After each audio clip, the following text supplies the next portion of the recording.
예, 이봉호 교수님께서 오늘 발표하실 주제는 한국의 신선사상과 발해인 이광현의 참동계 연단술이십니다. 이봉호 교수님은 우리나라에서 만고 당경왕이라 불리는 주역 참동계 연구의 대가이십니다. 경북대 철학과를 졸업하시고 성균관대에서 석사 박사를 하신 도교에 아주 뛰어나신 권위자입니다. 오늘 발표하실 이봉호 교수님의 글은 매우 중요한 의미를 지니고 있습니다. 고대 한국 선도에 관한 자료가 그다지 많지 않은 우리의 현실로 비추어 볼 때 고대 한국의 남북국 시대, 즉 발해와 통일신라 병존 시기에도 연단을 통해 신선을 이루는 신선사상이 있었음을 논증하고 있습니다. 발해와 통일신라 시기의 한국의 선도를 엿볼 수 있는 귀중한 자료를 도교의 경전인 도장에서 발굴하였습니다. 이 글을 통해 한국의 선도가 외단에서 내단으로 전환되는 과정을 살펴볼 수 있을 것입니다. 경청을 바랍니다. 예, 이상입니다. 예, 안녕하세요. 이봉호라고 합니다. 예, 반갑습니다. 지난 봄에 논평하러 왔었는데 가을에는 글을 발표하러 왔습니다. 제가 그 큰 주제가 신선사상이잖아요. 그 신선사상이어서 한국의 신선사상을 소개하는 여러 책들을 좀 한꺼번에 다 얘기하려고 하다 보니까 글의 양이 너무 많아져서 다시 이제 발해인 이광현의 참동계 연단술만 가지고 발표하는 것으로 글을 다시 줄였어요. 줄여서 아마 다음 기회에 있으면 상제님 그 성모님인 그 집안의 조선시대의 건국중이라는 분의 그 연단술 또 언이 되었다. 신선 수준에 올라 역세 진선 뭐 통감. 그래서 옛날에 그 신선이 되었다. 신선 수준에 올라왔던 신선들의 기록 안에는 이제 김가기, 신라시대 때 김가기도 기록되어 있고요. 그 다음에 이제 조선시대 그 인물들도 기록되어 있고요. 그런데 이제 책 종류로는 발해인 이광현의 글들이 도장 안에 수록되어 있는 것을 제가 이제 발견하고 이 책을 번역하고 해제 논문을 발표했는데 그 이후로 이광현에 대한 연구가 거의 없는 것 같아서 이광현을 먼저 소개하는 게 후속 연구를 촉진하는 의미도 있을 것 같다. 그래서 이제 청하자 건국중 선생의 얘기는 빼고 이광현으로 이야기를 꾸며 보았습니다. 그런데 이제 또 그러면서도 또 아쉬운 점이 하나 있어서 한반도를 삼신산으로 노래하거나 삼신산으로 형상화한 건국중 선생님의 시들이 있어서 그건 부록으로 좀 붙여서 여러분한테 좀 보여드리는 게 좋겠다라고 해서 이제 부록으로 붙여놨습니다. 어쨌든 그 정산도에서는 잘 닦으면 모든 사람이 신선이 될 수 있다라고 도전에서 말씀하고 계시죠. 잘 수행하면 모두 다 신선이 될 수 있다는 말은 제가 보기에는 이제 이 중국 척의 도교경전 초기의 도교경전이죠. 태평경 같은 경우에는 선골이라고 하고 선골이 아닌 사람들이라고 해서 구분을 해요. 신선선자에 뼈골자죠. 그럼 태평경 안에는 신선이 될 사람과 신선이 되지 않을 사람을 구분하고 있습니다. 아예 딱.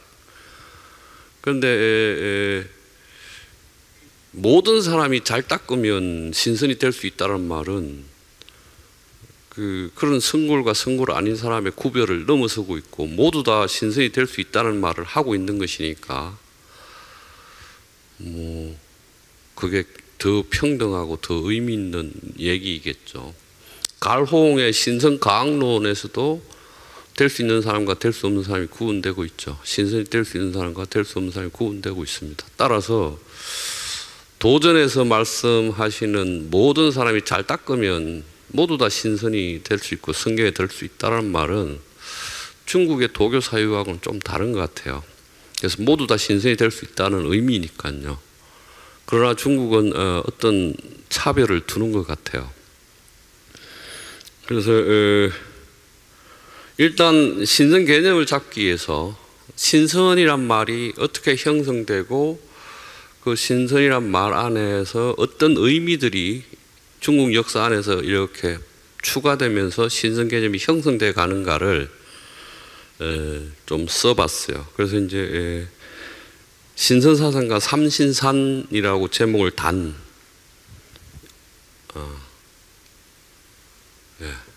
여기에서 그런 내용을 좀 했습니다. 신선은 동아시아 문화권에서 공유되는 신인 혹은 선인에 대한 축으로 나타난 사상적 개념입니다. 그리고 종교적 실천이기도 하죠. 그래서 신선이라는 용어는 신인이라고 불리기도 하고 선인이라고 불리기도 하고 여기서 신인과 선인이 결합해서 신선이라는 용어가 만들어지지만 신선이란 말에는 천인이라는 개념도 들어가고 지인이라는 지극할 지자 이를 지자에 대해 지인이라는 용어도 쓰고요. 참 진짜 진인이라는 용어도 쓰고요. 이런 말들이 다 포함되는 그 말들의 큰 개념이 신선 개념입니다. 어쨌든 신선이란 말은 어떻게 표현되든 되든 말든 그 내포는 도와 합의를 이룬 사람이란 뜻입니다. 이 내용은 장자에서 확인할 수 있습니다. 도의 본원에서 떠나지 않은 자 천인이라고 하고 도의 정수로부터 벗어나지 않은 자 신인이라고 하며 도의 본진에서 떠나지 않은 자를 지인이라고 한다. 장자에서 이제 가장 신선 개념 첫 번째 신선 개념이 나타나죠. 그것은 도와 합일된 사람이란 뜻입니다. 그 다음에 이제 이 동아시아 문화에서 도와 합의를 추구하는 것은 모든 사람들이 추구해야 될 어떤 경지이기도 하죠. 그래서 이상적인 삶을 사는 사람은 도와 합의를 된 사람이기 때문에 도와 합의를 이룬 신선은 당연히 이상적인 존재이겠죠. 그래서 신선은 범인을 초월해 있고 일반인들이 추구해야 될 대상으로 그려집니다. 이제 그런데 문제는 이 신선 개념에 불사 개념이 결합합니다. 그래서 불사의 관념은 사실은 춘추시대에 처음 나타났다고 기록적으로만 보면 기록된 것으로만 보면 그런데 춘추자시전 소공 20년에 이제 죽지 않고 사는 것 불사한다면 그 삶이 얼마나 즐거울까라는 주제를 가지고 소공과 신하들 사이에 대화가 일어나요. 그래서 이제 이 불사라는 것은 경험적으로 살고 그 나라의 백성들은 불사한다라는 것이 있다면 그 험하지만 강력한 바램이었던 불사가 이제는 그것을 추구해서 불사할 수 있다는 덧없는 행복으로 바뀌기 시작합니다. 그래서 불사에 대한 추구가 일어나게 되고 그 불사를 추구하는 방식들에서 다양한 실천들이 형성이 되겠죠. 그래서 사람들 또는 그 실천, 그 행위 이런 것들이 나타나게 됩니다. 그래서 전국책에는 어떤 사람이 형왕에게 불사약을 헌상하는 기록이 있습니다. 그 다음에 한비자에는 식객 중에 연나라 왕에게 불사의 도를 말하는 사람이 있다라는 기록들이 나옵니다. 근데 이제 이 전국 말기에 되면 방선도라고 불리는 일군의 연단술사, 그러니까 방사들이 나타납니다. 이 방사들은 불사를 직접 추구합니다. 그래서 이제 이 방사들은 바레만 쪽의 연나라, 제나라 지역의 출신들인데요. 이들은 또 불사약을 만들기도 하고 수련을 통해서 불사를 추구하기도 합니다. 그래서 이제 이 방선도의 방자라는 말은 불사약을 그 의사가 약 처방해 주듯이 처방해 준다라는 의미에서 방자고 이거요. 그 다음에 이제 이 선이라는 것은 장생 불사는 신선을 가리킵니다. 그래서 방선도 뭐 이렇게 표현을 하죠. 그러면 이제 이 전국시대에는 신선과 불사의 관념이 결합한 실천들이 본격화되었다. 그들을 증명하는 것이 방선도, 방사들이다. 이렇게 말할 수 있습니다. 이렇게 되면 불사에 대한 추구는 신선은 불사의 존재라는 명제로 재정립됩니다. 이 명제는 전국 말에 형성되었고 한나라 때에는 신선 개념에 불사의 신인이라는 그 정의가 확정됩니다. 그래서 이 한나라 시대는 신선을 불사의 신인으로 이해해서 그렇게 정의하고 기록한 내용들이 적지 않습니다. 그래서 신선은 장생하면서 이 세상에서 저 세상으로 옮겨가는 것이라거나 늙어도 죽지 않는 존재라는 표현들이 등장하고요. 도와 합일하고 있다라는 존재까지 나옵니다. 그러면 이제 이 신선 개념이 도와 합일한 사람이라는 것에서 불사라는 관념이 결합하고 그 불사를 추구하는 실천과 행위들이 결합하면서 신선이 이제 이러한 개념으로 완전히 정의가 되죠. 그래서 이제 이게 전국 말에 이르면 믿음의 영역으로 자리를 옮깁니다. 그래서 믿음의 영역으로 자리를 옮기게 되면 신선은 자유로운 존재이자 그 믿음의 자리로 옮기면서 신선 개념의 하나의 또 새로운 변화가 나오는데 그 존재는 자유로운 존재라는 것 하나하고 성명의 참됨을 간직한 사람, 우주의 밖에서 논의는 자까지 개념이 확대됩니다. 그러면 성명의 진을 보존하는 것, 육합의 밖에서 논의는 자라는 새로운 개념이 나오는데 이 성명의 진이란 게 뭐냐라고 하면 장자 경상초에 성이란 사람이 태어나면서 가지고 있는 바탕, 이 바탕을 오래 간직하면 명이 된다라는 논리가 나와요. 그래서 이 사람이 타고날 때 받아서 가지고 있는 본 바탕이라는 게 성이고요. 그래서 이걸 잘 간직하고 수련하면 그 성에 따라서 오래 산다라는 개념이 명 개념이 되는 거죠. 그렇게 해서 이제 이 성을 잘 수련하기 위해서 수행들을 해야겠죠. 그 수행들이 이제 반박기진이나 이런 논리로 결합합니다. 그 다음에 이제 육합의 밖에서 자유롭게 논인다라는 내용은 아마 이제 장자에서 나오는 신인은 뭐 이슬을 부리고 비룡을 타고 육합을 자유롭게 논인다 이렇게 나오는 내용하고 이제 결합된 것일 텐데 여기다 하나 더 결합되는 것은 구름을 타고 비룡을 부리는 신선의 이미지가 이제 산해경에 등장하죠. 그것과 결합하는 것입니다.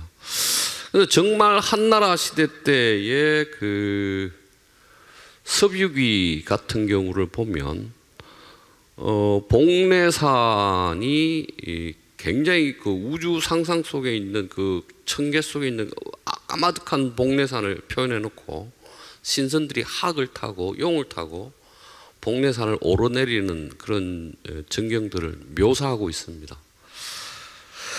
그래서 이제 이 신선은 이렇게 자꾸 이제 성명의 진을 보존하고 그것을 닦아서 명을 길게 하고 자유로운 존재, 우주를 자유롭게 넘나드는 존재로 이렇게 결합이 되어 갑니다. 그러면 이제 이러한 사유들이 한나라 시대 때 논형이라는 책에는 어떻게 정리가 되냐 하면 신인은 몸을 솟구쳐서 뭐 신선전이란 논영에 보면 신인은 몸을 솟구쳐서 구름에 들어가고 날개 없이 날고 용을 부리고 구름을 타고 천계에 이르고 또 날짐승으로 변화하고 구름 위에 떠다니기도 하고 강이나 바닷속을 헤엄쳐 다니기도 하고 명산 위를 날아다니기도 하고 원기나 영지를 먹기도 한다. 세상에 살아도 세상 사람들이 그걸 알지 못한다.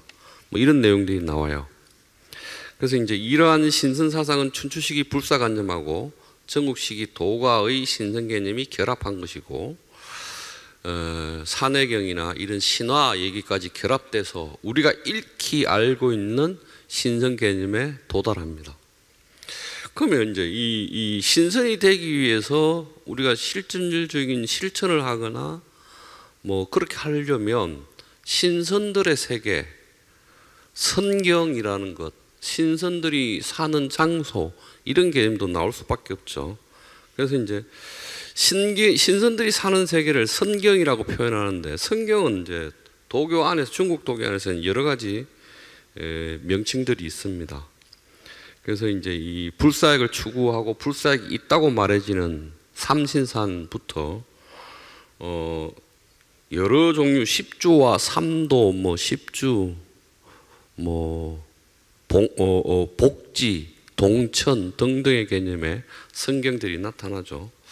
그런 내용을 쭉 서술했는데요. 어쨌든 다시 조금씩 얘기하면 장자와 초사에는 선인과 성경에 대한 여러 묘사가 보입니다. 이 묘사들은 불사의 관념, 그 다음에 신선에 대한 추구를 반영한 것입니다. 그래서 이 신선술을 통해서 왕들이나 황제들에게 그러한 것들을 말하고 그들을 추동시켜내는 행위가 전국시대부터 한나라 무제시기에 이르기까지 지속됩니다. 그래서 제나라 위왕, 선왕, 연나라 소왕, 진시황, 환무제 등은 모두 방사를 바다로 보내서 삼신산인 복내, 방장, 영주에 가서 신선도 좀 만나보고 불사약 좀 찾아오라 라고 명령하죠. 그래서 이러한 그 황제들이나 왕들이 이 신선이나 불사를 추구하는 것 안에서 이제 특히 이 진시황 같은 사람은 중국을 통일하고 계속 순수 중국을 계속 돌아다니죠. 돌아다니는데 발회 있는 연제 지역에 와서 바닷가에서 방사를 만나는데 이 진시황 앞에서 방사들이 언형술, 자기 모습을 감추거나 분신술, 자기 모습을 여러 개로 쪼개거나 뭐 등등한 모습을 보여주었다고 그러죠. 그래서 그러한 방사들을 많이 등용하고 그들의 말에 귀를 기울였다고 합니다. 선경의 이미지는 이제 장자와 초사뿐만 아니라 산해경의 불사국, 불사초에서 기인한 것으로도 볼 수 있어요. 그 도교에서 성경 이미지는 신인 혹은 진인이 다스린다는 동천과 복지 개념을 형성합니다. 동천과 복지는 이 동천복지라고도 불리기도 하고요. 이게 운급 7첨 27권에서 보면 10대 동천, 36소 동천, 72 복지로 체계화됩니다. 동천과 복지는 대부분 명산에 위치하고 있고요. 이 동천과 복지가 왜 명산에 위치하는가에 대한 질문은 중국 고대 산악신앙에 기초하고 있다라고 평가됩니다. 동천과 복지 외에 십주와 삼도라는 선경이 있는데요. 이 역시 운급 7첨 26권에는 신선이 사는 장소로 조주, 영주, 현주, 염주, 장주, 원주, 유주, 생주, 복린주, 치주굴의 십주가 있고요. 곤륜, 방장, 복내의 삼도가 거론되고 있습니다. 이 십주로 거론되는 장소는 불사의 선초가 자랍니다. 그 다음에 불사의 샘물도 나옵니다. 신비한 불사약인 영지도 자랍니다. 그래서 이 10주에서 죽은 사람에게 선초를 덮어주면 다시 살아나고, 옥외천을 마시면 뭐 장생하고, 영지를 먹으면 장생한다고 말합니다. 그래서 그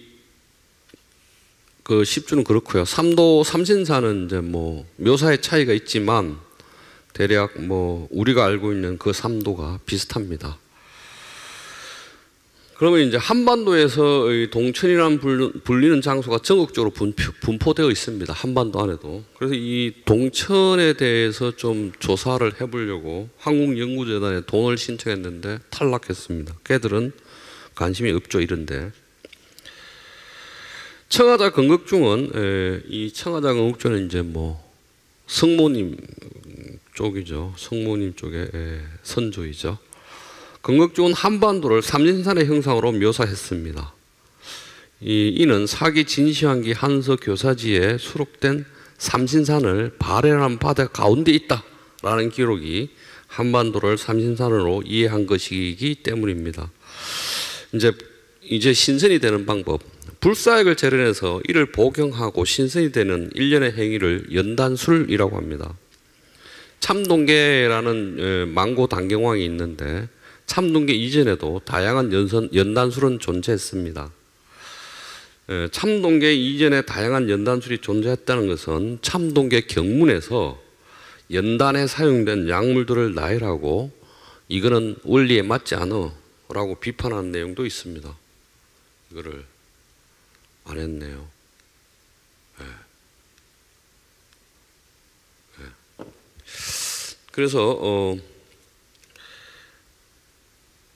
다른 한편으로는 가롱이나 도원경의 저술에서 참동계 연단술을 거론하지 않고 금단 재련을 말하는 경우도 있으니까 연단술이라는 것은 참동계 말고 다른 방식들도 많았다, 이렇게 이해할 수 있습니다. 불사약인 금단을 재련하기 위해서 어떤 광물질을 사용할 것인지, 어떤 공정을 거칠 것인지에 따라 다양한 연단법은 존재했습니다. 그 다음에 금단을 재련하고 이를 복용하여 불사를 추구하는 것은 변화 속에서 불변하는 영원성을 희구한다는 점에서 인류의 영원한 꿈일 수 있습니다. 불사의 꿈은 신선사상으로 발전하고 그것의 구체적인 실현으로서 불사약 재련으로 나타납니다.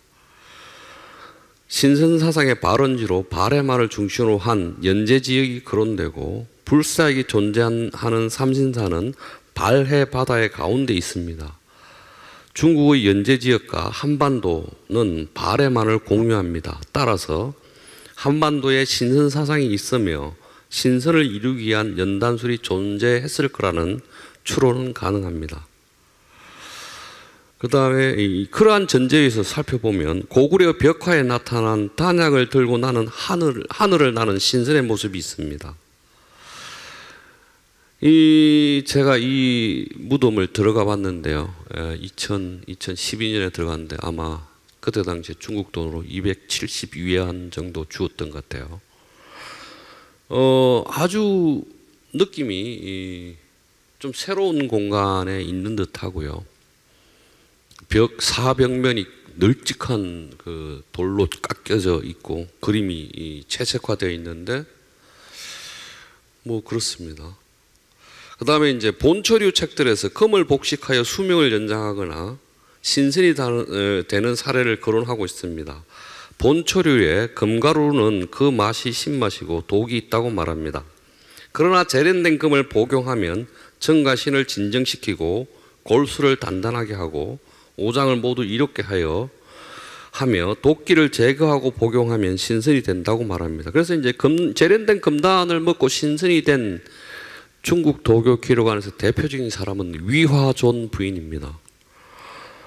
그러면 이제 양나라 도원경이라는 사람이 고려인들은 재련된 금가루를 복용하고 그들이 그런 기술을 가지고 있다라는 기록을 하고 있습니다. 도원경은 정유비용 본초라는 책의 금설편에서 고려인들이 금을 재련해서 복용한다라고 말하고 있습니다. 거기 인용문에서 중간에 보면요. 고려와 부남, 서역의 외국에서 와라는 그릇을 만들고 모두 금을 재련하니 복용할 수 있다. 선방에는 금을 태진이라고 부른다. 이 고려인들은 아마 우리가 지금 금가루 뭐 고급 횟집에 가면 금가루 이런 거 부르주는데 그런 것인지 어떤 것인지 잘 모르겠어요. 신라의 경우 이제 천마총이나 황남대총에서 주사와 운모 같은 연단술의 약물이 발견되었어요. 그래서 신라 역시 연단술이 존재했다라고 말합니다. 이건 고고학 쪽에서 쓴 논문을 제가 가져온 건데, 이 고고학 쪽에서 이제 신라 고분에서 발굴된 연단의 재료들이 갈홍의 포박자에서 나오는 몇몇 재료와 겹치고 갈홍이 소개하고 있는 연단술의 기초한 재료다라고 밝힌 거예요. 제가 쓴 게 아니고 고고학 쪽에 쓴 논문이 그렇습니다. 그 다음에 일반적으로 이제 연단파를 크게 나누면 한 세 종류로 나눕니다. 황금과 단사를 중시한 금사파가 있고요. 납과 수원을 중시하는 연홍파가 있고요. 유황과 수원을 약물로 사용하는 유황파가 있습니다. 이 중에서 황금과 단사를 약물로 사용한 금사파는 가롱 계열의 연단파예요. 그 다음에 이제 고려 금과 관련해서 보면 이 가롱의 연단파일 가능성이 높습니다. 도홍경의 저수에서 기록되고 있다는 점에서 도홍경이 가롱의 연단술을 개성하고 있다는 점에서 고려에서 금가루 만든 것은 이제 아마 금사파일 가능성이 있습니다. 신라 고분에서 발견된 운모 주사는 이 자료는 포박자에서는 상품의 연단 재료로 말해지고 있습니다. 최상품의 물론 연단 재료는 진금입니다. 그런데 이제 참동계는 운모를 통한 연단은 불가능하다라고 비판하고요. 주사의 경우도 언급하지 않습니다. 그렇다면 신라의 이 약물들 재료는 아마 참동계류의 연단은 술은 아닐 것입니다. 그래서 이제 주석의 경우에는 이제 뭐 주사의 경우는 이제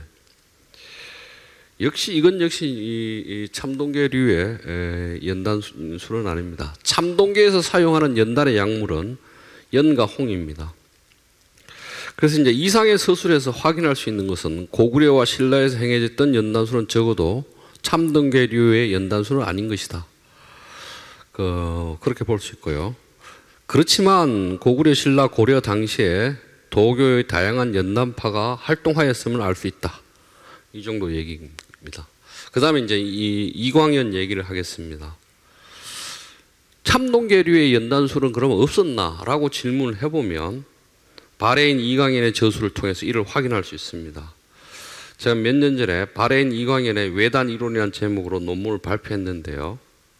이 논문에서 이제 얘기를 하자면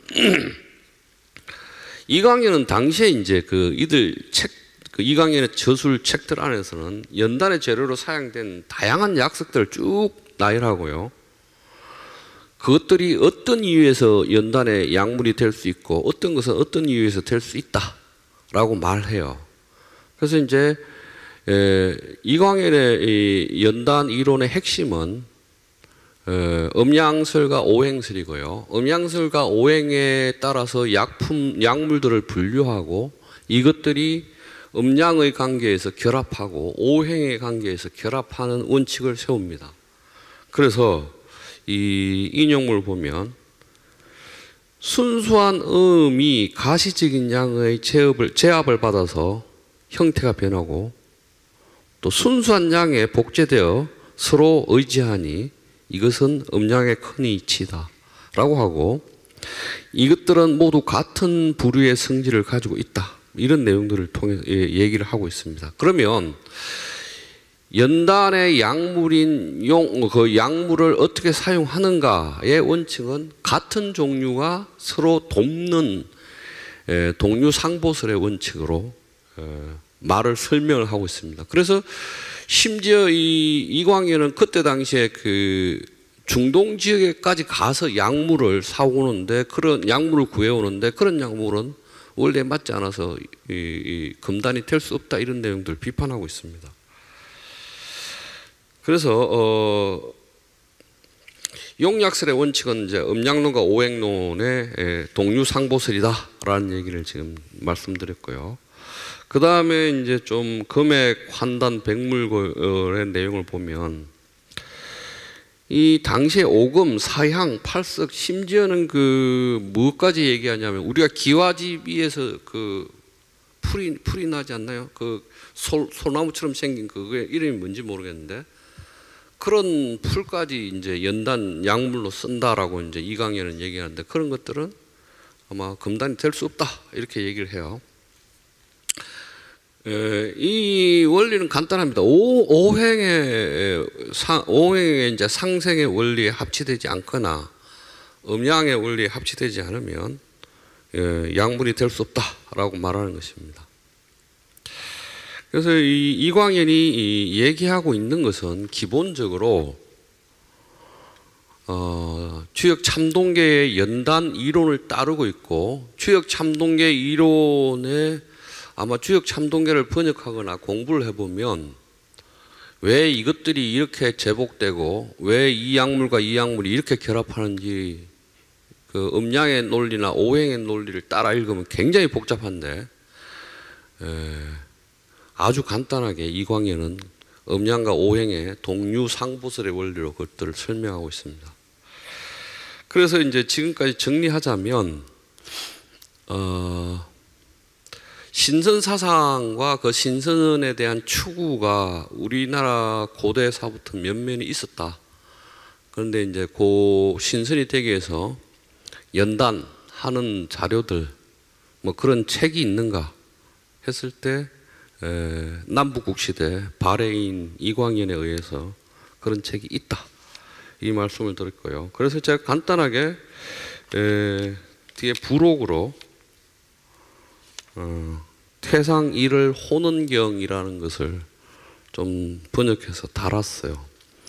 이건 역시 이제 주역 참동의 연단법을 가지고 말을 하는 것인데, 어쨌든 주역 참동계라는 것은 역의 원리하고 음양과 오행의 원리로 연단을 설명하고 금단을 이룰 수 있다라는 것이죠.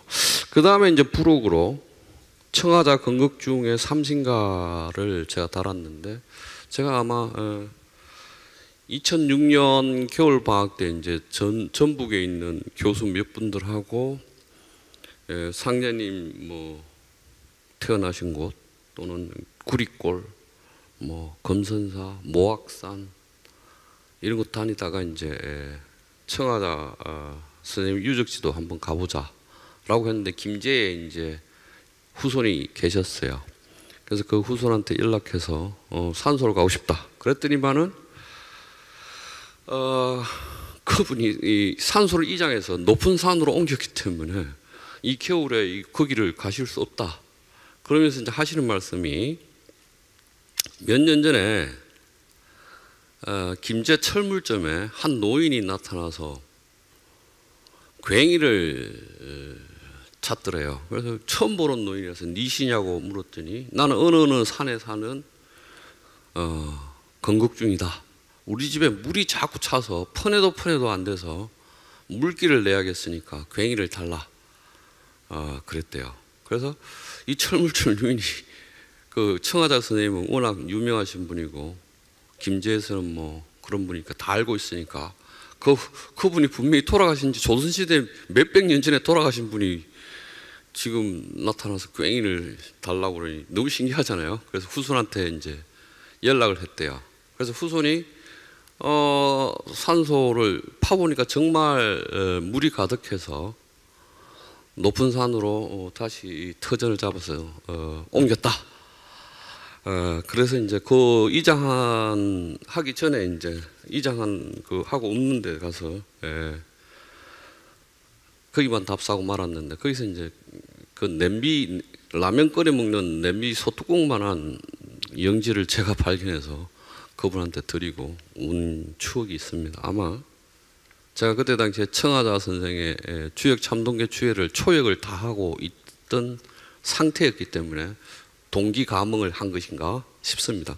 근데 이제 어쨌든 청하자 선생님의 그 삼신가 중에서 당신이 당신에 대해서 뭐라고 얘기하냐면 옥황상제가 내 머리를 어루만져서 나를 동국으로 보냈다라는 기절이 있습니다. 제가 여러분 그 발표문 안에 일부러 줄을 쳐놨는데 나중에 유심히 좀 보시기 바랍니다. 제가 사실은 PPT도 만들지 못하고 그래서 좀 여러분에게 많은 얘기를 좀 하고 싶었는데 다 못한 것 같습니다. 아쉽지만 발표는 이렇게 마치겠습니다. 감사합니다. 예, 감사합니다. 예, 이봉호 교수님께서는 발해인 이광현을 통해서 한국 고대 사상에 특히 연단술에 대한 새로운 면모를 제시했다는 점에서 매우 중요한 의미를 가집니다.